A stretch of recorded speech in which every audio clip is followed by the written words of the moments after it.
if any of you are coming to SRA in San Antonio, Tuesday at 3, I'm doing a session that might give you a big chuckle and will give us a chance to meet if we've not run into each other before. I'm going to refine the session I did at the University of Central Florida Financial Research Administration Conference last year, having to do with the blues and excellence in research administration. It's weird and a lot of fun, and I'll teach you a lot about both music and, I hope, work ethic. Now to the topic of today's ramble. Obviously there's a lot of ways to teach this course. I don't mean to try every one of them in one course, I promise you. But I am trying to not make you memorize a bunch of stuff or try to find application for these regulations you're reading. They're kind of suspended in air right now. You don't have anything to hook them to, unless those of you who are in the business accidentally say, oh, wait a minute. So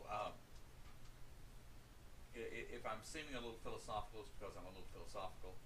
I'm trying to get you to, as I've said, develop this zeitgeist, this construct, this philosophy of your work, what it is, how you do it, how regulations as a tool and as an enabler fit into that. And what's very important is how you see these regulations, how you access them, how you apply them, and the way you communicate that to the researchers. There are a lot of people who see themselves, as I've said, as form checkers and error finders. That's not your job. You're an educator, you're a facilitator, you're part of the research endeavor. The people who see themselves as cops, as gotchas, need a new job now. If that's the way you see your job, you need a new job now. If that's the way your boss sees your job, you might need to think about that. So let's move ahead. I'm going to start posting some discussion questions that will more or less go along with the readings you're doing, particularly in the Uniform Guidance book. That's really a big book for us, okay? I'm going to try to pull out certain bits of language, certain bits of regulation, and have you discuss them and think about them in the discussion part of the software that we use, so that I can see you do it and see if other people talk about it. In parentheses, remember, class participation is a big part of your grade. It's a big part of your grade. I can't tell which way is left and right. So I wanted to tell you kind of what I'm going to do, how I'm going to do it, how it applies, and make some sense of it for you if I can. One of the stupidest things that we say to PIs, and we do it all the time, and I've done it a bunch of times, and I bet those of you who are already working have, is you come up against a recalcitrant researcher, or one that just cannot believe that we're going to go through this trouble and we're only there to inhibit and pester and all that. You got to do this because the auditors will look for it. We've got to do something because audit, yada, yada, yada. We make the auditors the bad guys. It's just a terrible thing to say. Instead of telling them, this is the way the sponsor says that you can do your work. This is the way that they have set up for you to do your work in such a way that it meets their needs for responsibility, for just good practice. And there is no choice. Instead we say, no, the bugaboo's going to get us. Can't do that. So we're going to talk about some things that I hope will help you reform your thoughts on that. I want you to come to a level of consensus on these terms and talk about them, because in the, and this is a highly Rogerian counseling technique, in the expression and reflection and refinement of ideas in people's minds is where it becomes internalized, and also where you feel the constricting expectations or practices of others kind of fall away. This has to be yours. It has to be consistent with regulation and all that, but you have to believe, not just cop out, not teach you how to do it so you'll be okay. I'm looking at my notes. So, we're not going to hit every concept. We're not going to talk about everything, but I'm just going to pull some things out as you read that I hope en masse will allow you to start building this, this is what's happening. And we're going to talk about the big themes within federal regulations. Right now, and this I think is a function of the last few years of Congresses and presidencies and all that kind of stuff. I'm not beating anybody up here. There's a big concern about fraud, waste, and abuse, which has always been there. There are always people trying to game the system. There are always people who don't understand and try to use federal money for private needs and so forth. We all know that.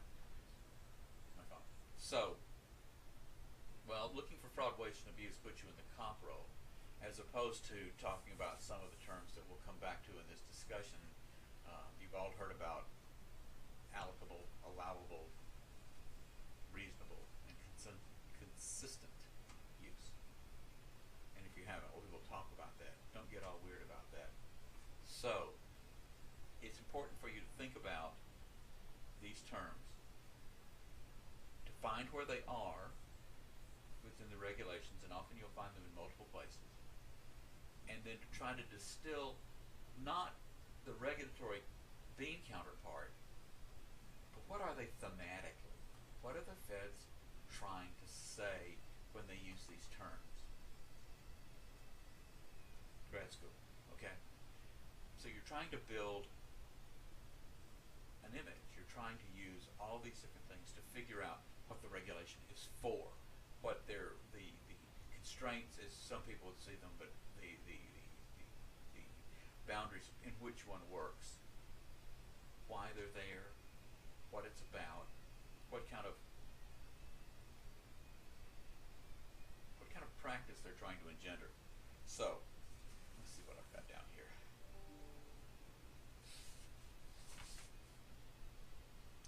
I've just cut out all kinds of just blather. So, please, when you see these terms, and I'll try to write the discussion questions in such a way as to remind you how I want you to think about them. Stream of consciousness or thought, talk about them in the discussion list, because I'm going to be watching you. I do read these things. I don't meddle a whole lot.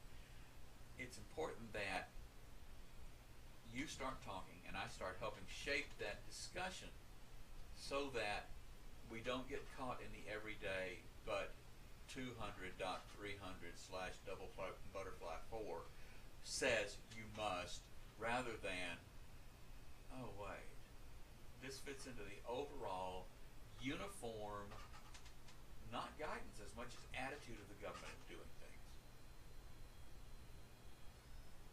What am I trying to engender? Common sense. I'm trying to give you a platform to develop your common sense so that finding regulations, so acting on things becomes an innate part of what you do. Again, I want you to know where the regulations are. I want you to understand the hierarchy of regulations. I want you to get the geeky stuff. But getting the geeky stuff without understanding the impetus and without understanding the conceptual foundation will turn you into a bean counter and a BB stacker, and that doesn't help anyone. That doesn't engender positive relationships. It doesn't engender any kind of positive vibe with the researcher, and frankly limits you intellectually and limits your growth. Many of you guys want to be administrators.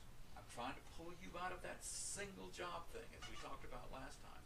I'm trying to help you become a person who may not have a lot of professional experience yet, some of you do, but who has the ability to walk into a job and understand what's going on, to have that fundamental. It's like a fundamental tone in a musical scale. There's a bottom there that establishes where everything is, and no matter where you ramble off to in the song, you come back to the fundamental. Always back to the fundamental. James Brown called it the one. When you're playing funk music within a 4-beat measure, the only beat that measured to James was 1, 2, 3, 4, 1, 2, 3, 4. If you listen to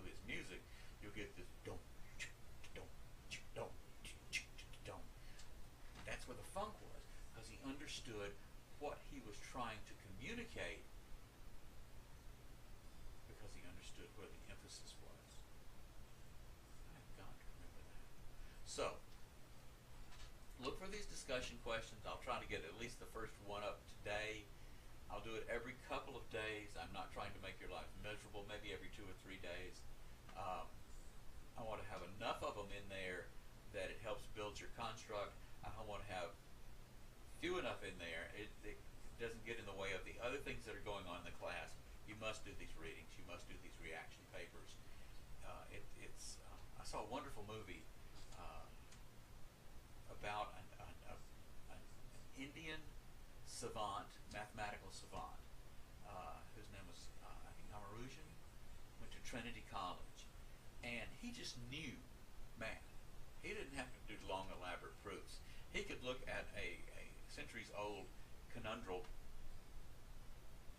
formula and he'd go, oh, and write out a solution. And all these traditional mathematics people wanted to see the proof, step by step by step by step by step. How did you get there? He didn't know how he got there. He was so integral. Mathematics was so integral to this man as being, he saw it as music, he saw it as art, he saw everything as mathematics. And when he saw a mathematic opportunity, it just came up. That's how you need to work. That's how you need to understand. And that leads to creativity and growth and beautiful things and wonderful relationships. And oh Lord, you'll be tall and thin and your hair will grow back in if you're me. So look for these discussion questions. They are absolutely by design. I'm very happy to be hearing from some of you guys. I'm very happy to have some phone calls coming from some of you, and explaining things to you. It defines and refines things that I'm trying to do for you.